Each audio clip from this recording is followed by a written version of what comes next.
There's never been a better time to be a fan of shonen battle anime and manga, and by the same token, there has never been a better shonen battle anime or manga than Jujutsu Kaisen. This is it, the pinnacle, peak shonen. I know that's a lofty claim, but if you'll give me a minute or 40, I promise you that you will be convinced to at least consider the possibility that it's true. Let's get the obvious praise out of the way up front. This show's production values are nuclear dynamite. Sung-Hoo Park's flowing AMV-esque action direction was enough by itself to make God of High School a low 8 out of 10, when the rest of God of High School was like a 4 out of 10. And with Karekano, Yuri on Ice, and Parasite the Maxim's Tadashi Hiramatsu handling character design and animation direction duties, with a huge team of new and old animation talent providing copious sakuga in a wide variety of styles, Jujutsu Kaisen is somehow even more impressive to look at. This is One Punch Man tier, straight up. And it sounds just as impressive thanks to Wonder Egg priority audio director Akiko Fujita, not to mention an equally impressive stable of voice actors and musical talent. It's not just the OPs and EDs that are banging. Every single backing and insert track in this anime is fire. Oh, and the whole OST's up on Spotify as of this week, in case you're interested, which I know you are. Speaking of the EDs, though, if you like the first one's little fashion show, or my little video on fashion shounen, you might be interested in today's sponsor, Atsuko.com/basement. Some of you had very nice things to say about the Yu Yu Hakusho tee I wore in my JoJo Part 6 hype video, and I got that shirt from Atsuko, long before they ever contacted me, actually. I just saw it at their Anime Expo booth 2 years ago and simply had to have it. And I'm pretty sure once you visit their site, something there is going to have the same effect on you. Maybe this Vegeta Badman face mask. Look at it. It's glorious. And how about this Rem tee?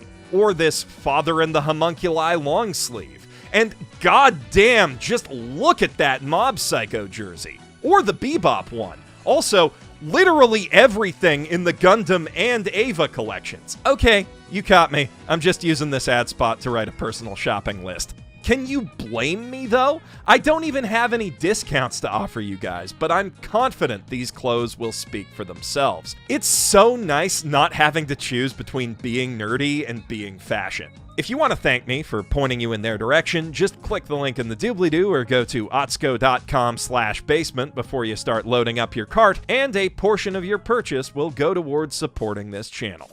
Back to what I was saying about the sound design. If you're lucky enough to have a home theater set up, Jujutsu Kaisen is a must-watch anime. And even if you're not, I'd argue it still is, because Hiroshi Seko's sublime adaptational script writing makes its story sing. Which leads to the most important point in Jujutsu Kaisen's favor, which is, of course, that the manga all of this is built on is a goddamn masterpiece unto itself. Gege Akutami ranks up there with Oda, Togashi, Toriyama, Araki, Fujimoto, and Kenshin's Hatsune Miku as one of the greatest writer-artists to ever grace the pages of Shonen Jump. A true master of his medium who understands the strengths and limitations of the shonen battle manga format as well as anyone out there, and uses that knowledge to tell his story with near unrivaled efficiency. He's not the only mangaka with that skill set working at Jump today. Far from it, that's precisely the reason there's never been a better time to be a fan of shonen battles. Well, that and the anime industry's recent shift to adapting these manga seasonally rather than weekly. This entire genre, dating back to Fist of the North Star and Dragon Ball, is built on iteration. Dragon Ball itself was just the latest and most exciting iteration in a centuries-long line of East Asian writers riffing on Journey to the West,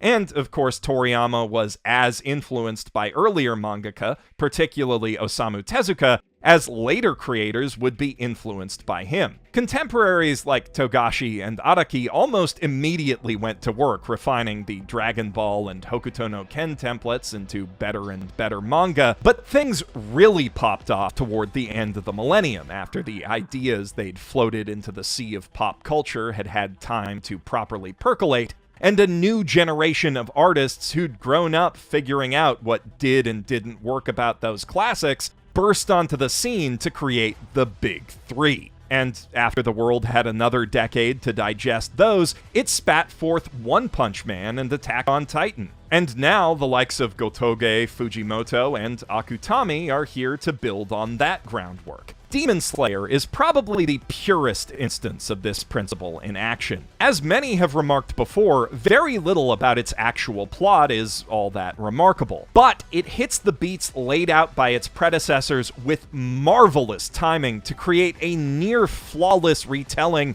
of the archetypal shonen battle legend, embellishing it only slightly with gorgeously flowing artwork, touchingly empathetic character writing, and the perfect emoto. There's a reason it's the biggest name in the genre today. Not since Kishimoto and Toriyama before him has a mangaka been this good at giving the people exactly what they want. And on top of that, it's filler-free. Jujutsu Kaisen is all that in a bag of existential dread. Except that instead of giving you what it knows you want, it uses that knowledge to bait you, then twists what you wanted into something horrifyingly different just to hurt you. And then somehow it's always better than what you asked for in the end. It moves as quickly from battle to battle as Demon Slayer does, but instead of condensing the entire life of its hero to an improbably tight sequence of perfectly escalating boss fights, Jujutsu Kaisen simply uses time skips to cut out all the mundane life slices between the bits we're actually here for, so we're always either getting to or living through the next big important fight. But the spaces between those moments don't go unused. The series fills them with mysteries and off-screen schemes setting up present and future plot points so that when it's time for the plot and fights to go, which is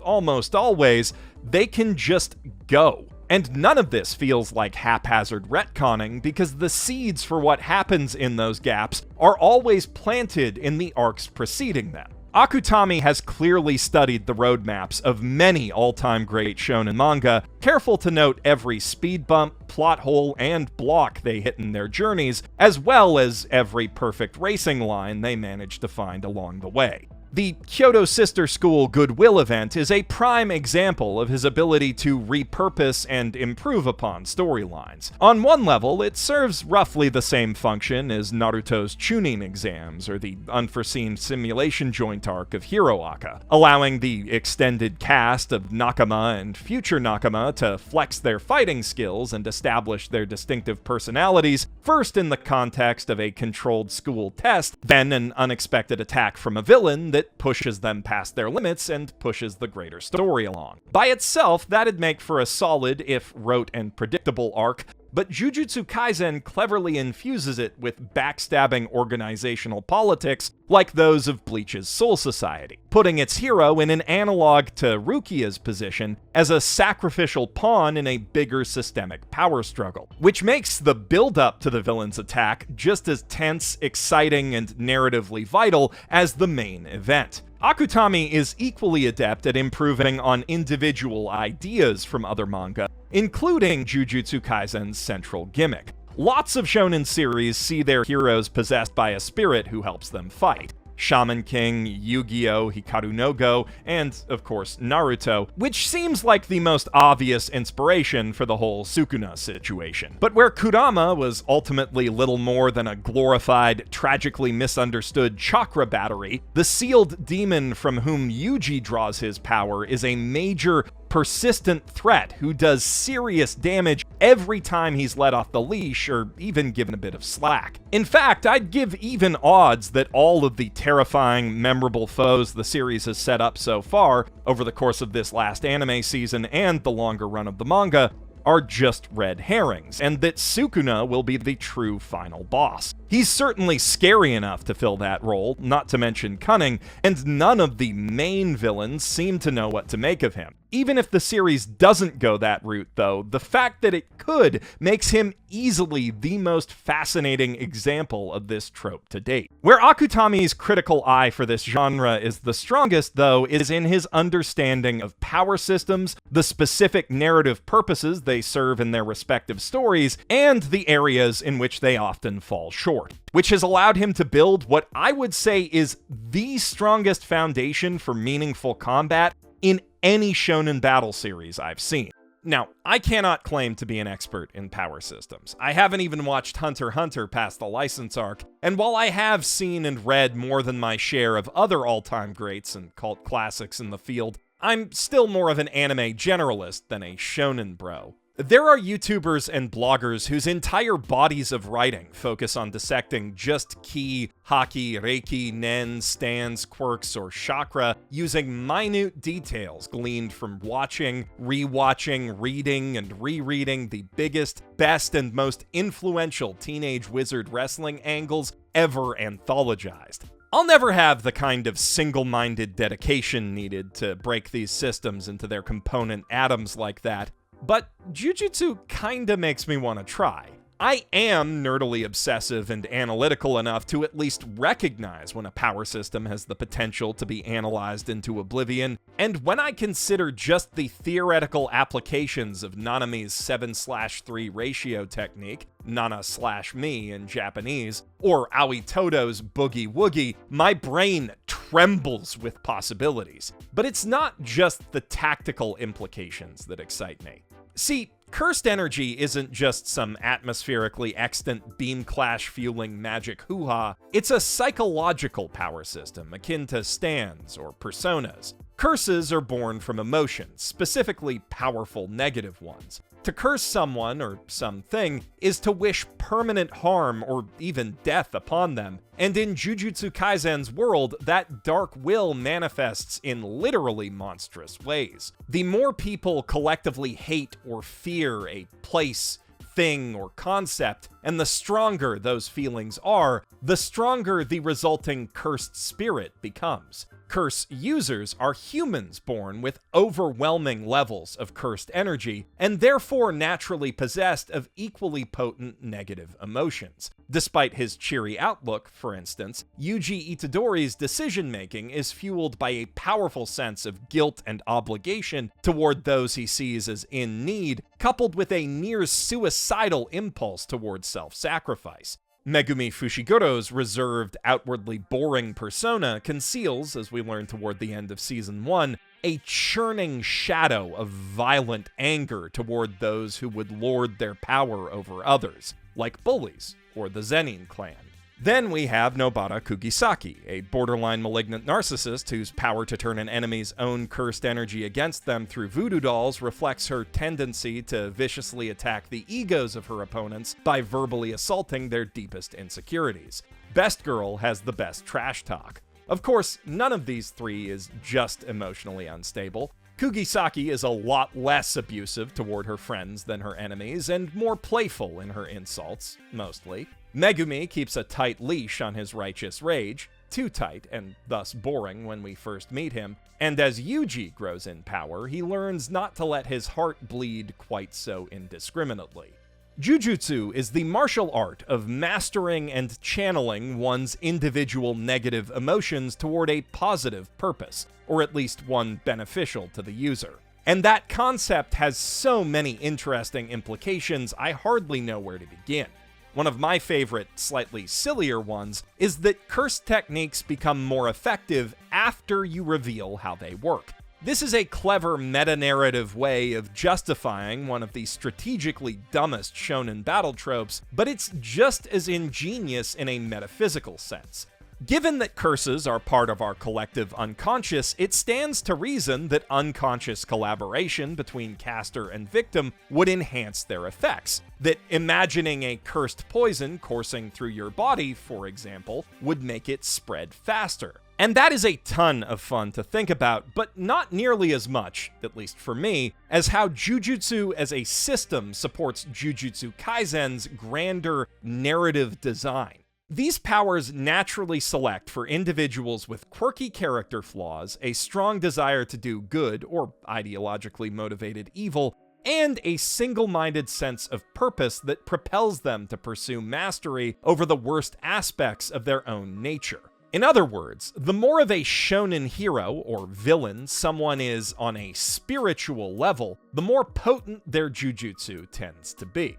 Satoru Gojo, possessed of boundless confidence that he's the strongest guy, is, in fact, the strongest guy. On a literally boundless, I mean actually physically infinite level.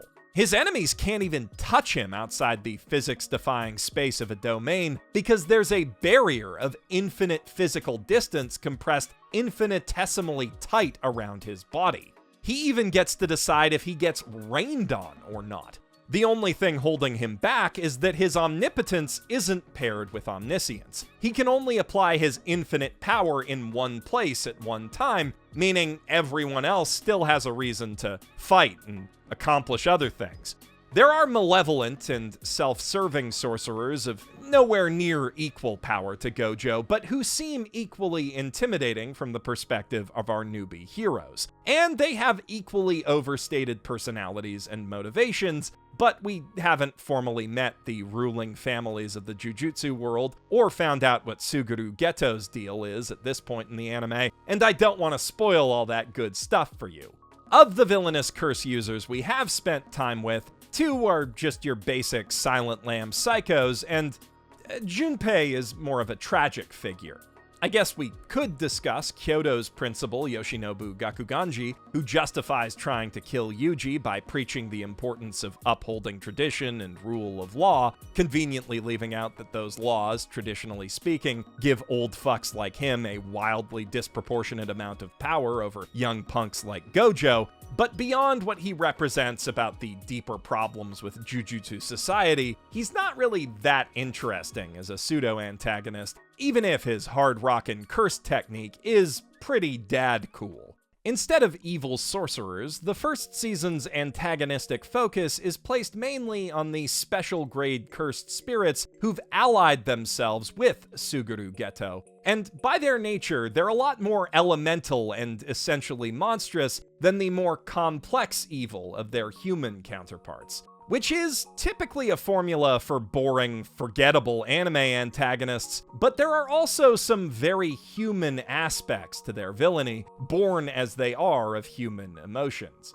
The curses are even motivated by an ideology, stated by Jogo the Earth Spirit, that they, being more true to their hateful selves than duplicitous humans who pretend to be kind, deserve to be Earth's dominant species. Though that does feel more like a justification formed by working backward from their instinctual desire to hurt people than it does a coherent belief system that is pushing them toward violence. Hanami, the nature spirit's goal, to purge the world of impure humans and give the ecosystem space to recover from the damage we've done to it, does seem a bit more logical on its face, but of course, Hanami ultimately wants to do that so that it, along with its curse friends, can have the pretty, restored planet all to themselves. Kinda like how the human eco-fascists, whose attitude it's echoing, never consider themselves, or people like them, as potential necessary sacrifices for the greater good. The nature of high-grade curses as beings of almost pure malice filtered only through the flimsiest of pretext makes them very fun villains for exploring elemental forms of evil like that, if not particularly deep ones. The one exception is the ever-changing, constantly evolving malice of Mahito, the spirit embodying humanity's fear of itself. Mahito is a newborn curse compared to Jogo and Hanami, which seems weird, right? Like, humans have been hating and fearing other humans since there were enough of us to form a them, and that's been the root of pretty much all human suffering that can't be chalked up to, like, tigers and fire. But the way in which we hate each other has changed a lot in the last century, and again in the last few decades. I see Mahito as the manifestation of our information age-born tendency to invent a guy consisting of all the worst traits we can think of and project that persona onto everyone we see as bad or wrong. And I do mean project. A lot of the things we hate about ourselves or worry might be wrong with us end up getting mixed into that imaginary guy.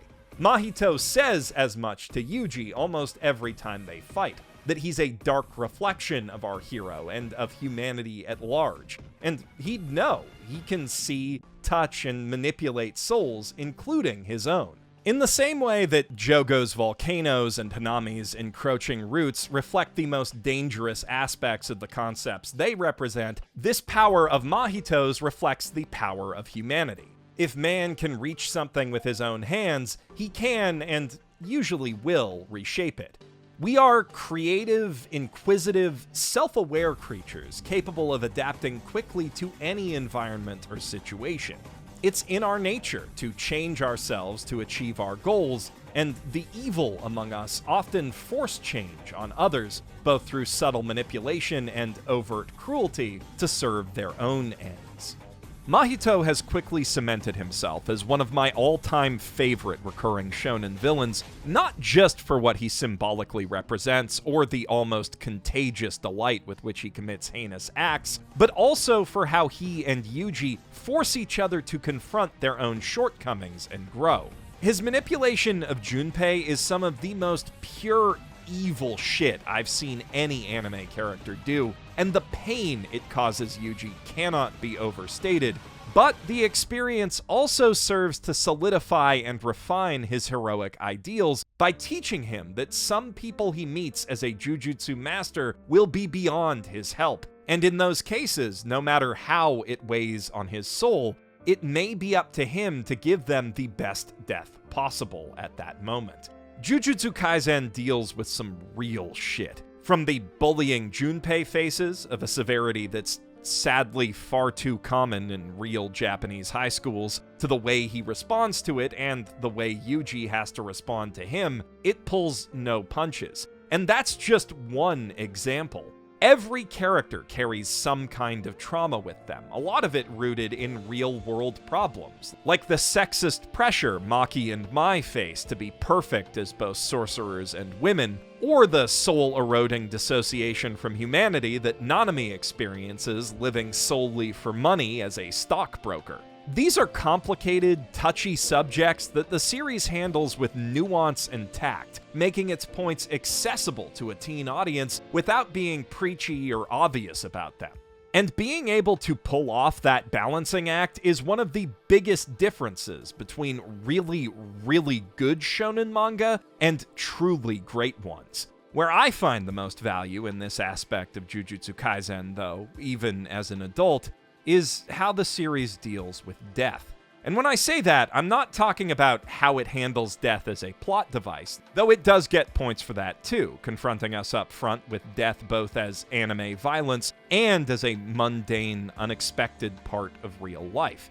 It has to, because death is the core theme that defines this entire story. Specifically, what it means to die a proper one. Yuji's grandpa uses his dying breath to tell his grandson not to end up like him, angry and alone, to help as many people as he can and go out surrounded by smiling faces. But that is ultimately just Wasuke Itadori's ideal of death. On reflection, as he's diving into unknown danger, Yuji remarks that he thinks his grandpa died properly and wonders what the difference is between that death and what he's facing in the school, implying that the question is open-ended. Time and again, the series will return to this point when our heroes are in mortal danger and when characters like Junpei have their lives cut improperly short. But let's take this immediate invitation to interpret Grandpa's death. Was it proper because he was with a loved one and they could help each other find closure?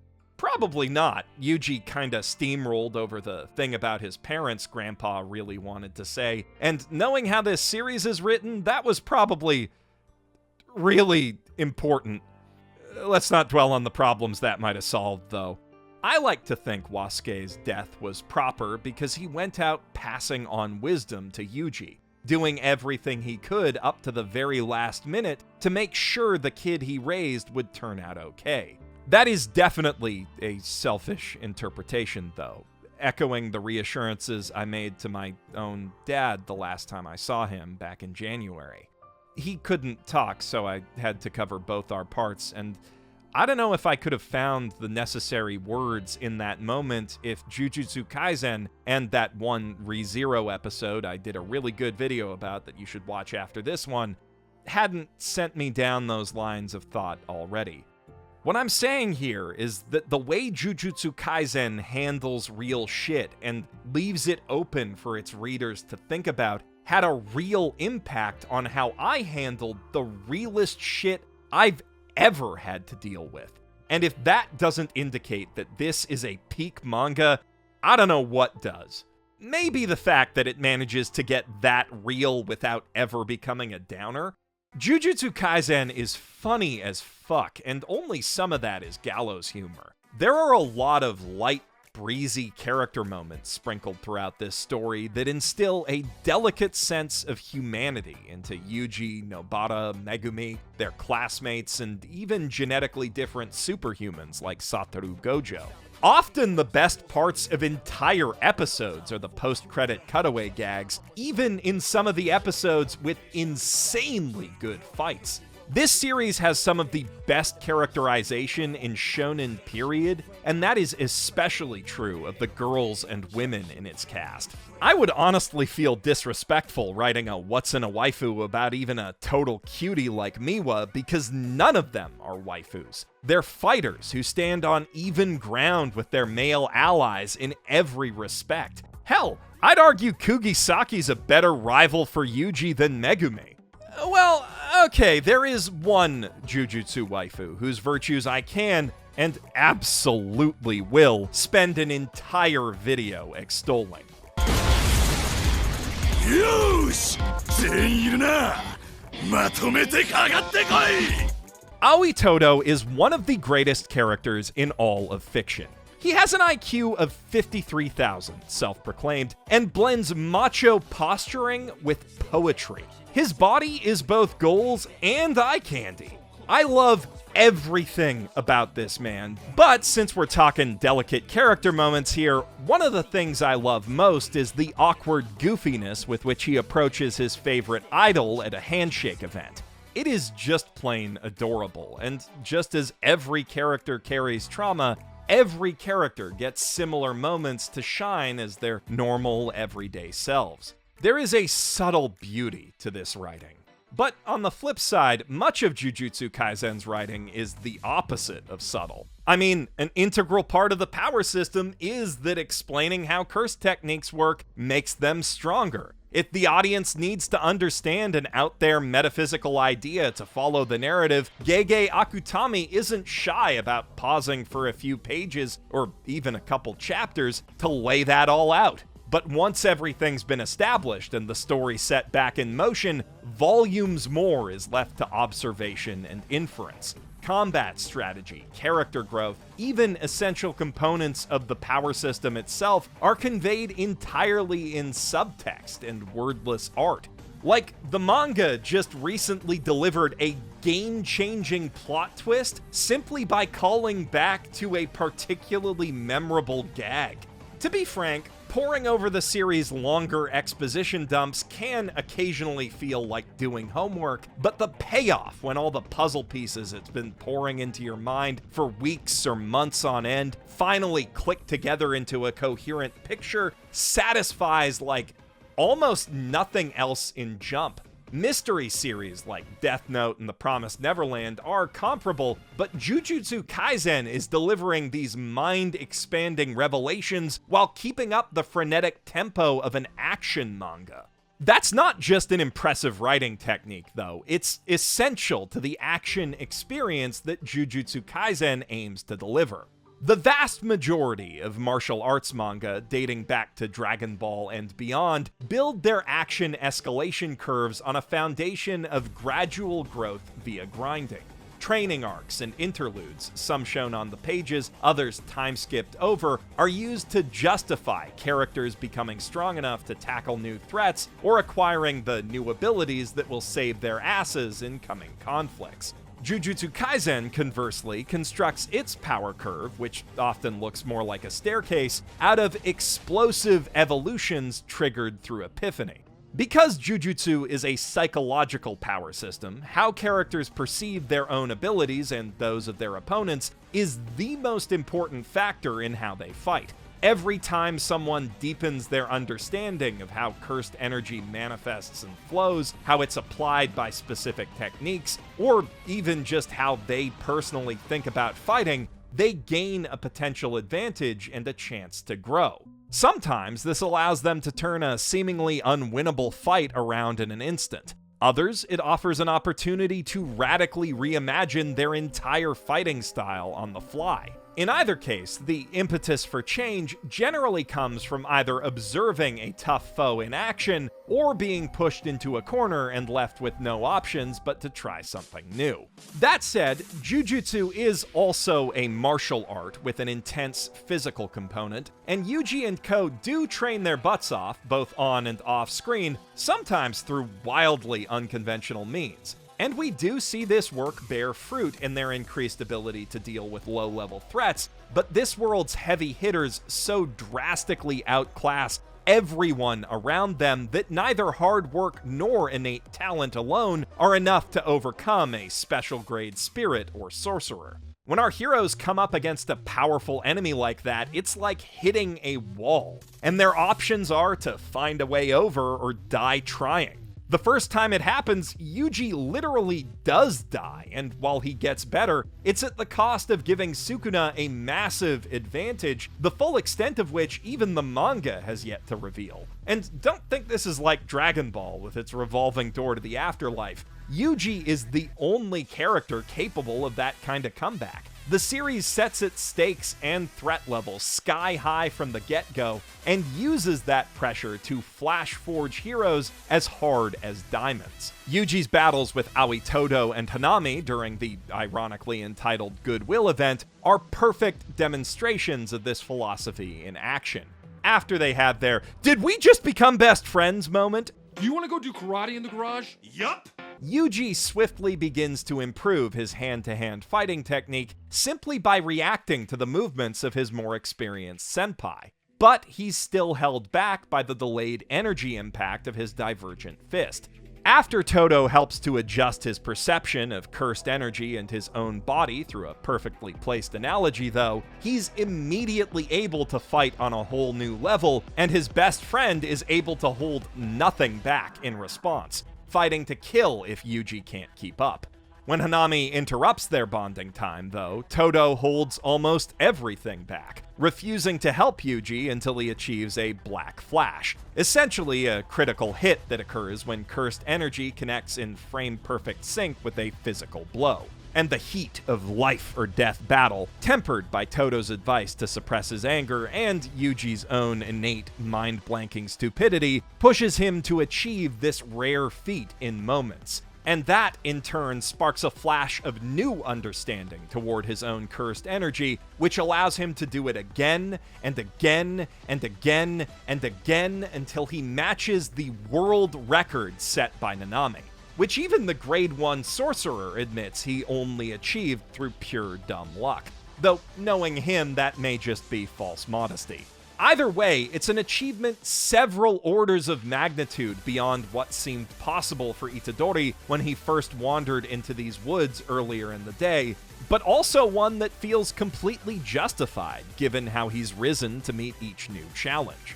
What allows this dynamic to work and prevents our hero's victories from feeling like Ichigo Kurosaki pulling a bigger, better blade out of his butt is the fact that it cuts both ways. Evil curse users and cursed spirits capable of critical thought are equally prone to mid-battle epiphanies, and with cursed spirits in particular, whose physical forms and limitations are directly determined by our collective perception of them, a single new idea can be literally transformative. Like when Mahito experiences the hopeless inevitability of death for the first time at Yuji and Nanami's hands, and uses his now complete understanding of the human condition to instantly complete his domain expansion.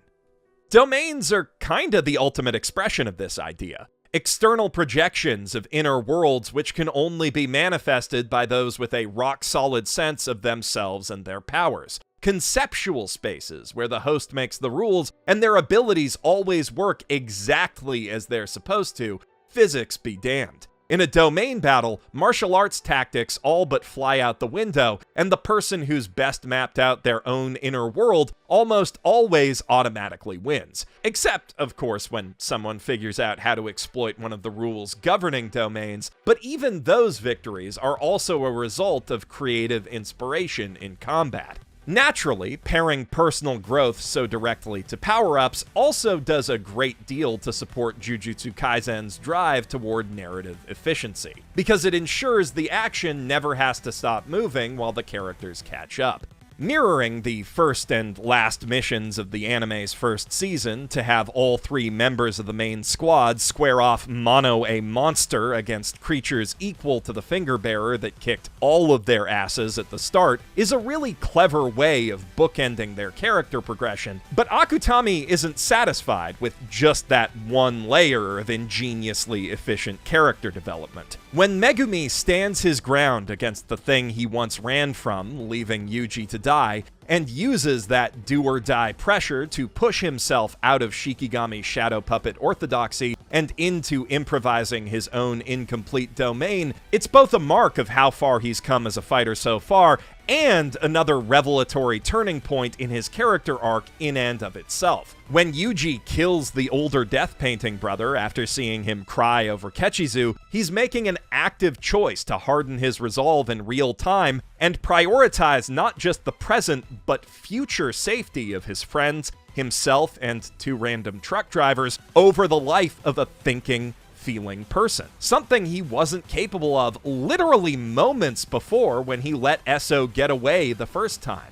Likewise, Kugisaki defeating the younger brother and defusing their decay technique by driving nails into her own arm symbolically represents how she's grown to be more willing to put her friend's safety ahead of her own, which is big for a borderline malignant narcissist, whom I should be clear is actually as great as she thinks she is, and therefore completely justified in her complex. That arc is just 3 episodes long, but there is so much to unpack in it, and in every part of this story, because Akutami is constantly building on his predecessor's work and using the shonen battle format to its absolute fullest. That's what I mean when I say Jujutsu Kaisen is peak shonen battle. But it's not like it's the only peak shonen battle series. Dragon Ball, especially DBZ through the Cell Saga, was the peak of its time and still stands unassailably tall today.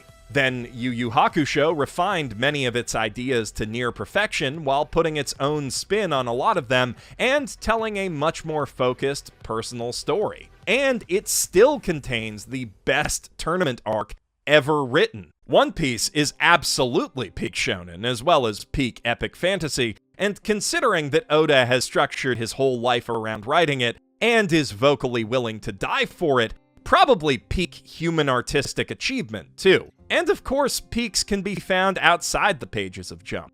FMA and Attack on Titan both radically redefined what shonen battle series could be while exploring dark and fascinating thematic ground. And Mob Psycho 100 has some of the best character arcs in anything I've ever read. Art is not a leaderboard. It's a whole mountain range, the foundation of which every artist helps to build up, while a select few end up raising their specific areas of focus to staggering new heights. And we're seeing that happen now, not just with Jujutsu Kaisen, but also Demon Slayer, which has the formula down to doctorate level science, and Chainsaw Man, which, I lied, it is a leaderboard, and Chainsaw Man is at the top. Not of shonen battles, or even shonen miscellaneous, but of fiction, period. Jujutsu Kaisen is pretty damn close to its level, though, and even exceeds it as an expression of this specific genre, if not as a groundbreaking work of genre-blending literature, the true brilliance of which it will take us centuries to fully appreciate. Sorry, I know I'm supposed to be gassing up Jujutsu Kaisen here, but I've been rereading Chainsaw Man for that video I promised a year ago, and it's just got a way of seeping into your mind at the most inopportune times. I cannot look at pictures of happy dogs anymore.